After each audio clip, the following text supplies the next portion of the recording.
We started it in 2008, and here we are. What I try and do is motivate the student athletes to operate as a single unit. I often tell them that what they're doing is really not about swimming, it's about preparing them for life after college.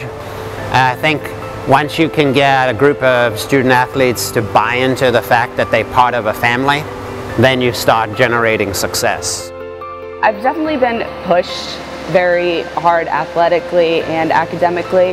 The people, the coaches have taught me so much, and I'm definitely going to take that forward into grad school after Assumption and future adventures. I really wanted to be a part of a team again that could make me feel really welcome and make me feel like I could accomplish something, and that's just how it is. With the support of my team, there's just nothing better.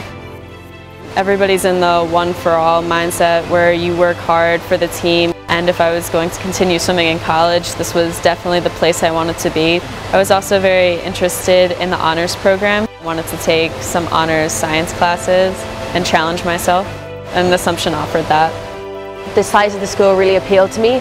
Coming from a small country, Assumption College really fit a good size for me. It's a great group of girls, everyone's positive, everyone loves to work hard, but most importantly we have fun when we do it, and that's really like a fantastic environment to be a part of. Your daughter coming to Assumption is getting a lot more than just belonging to a swimming program. They're getting a lot of one-on-one support from a lot of people constantly.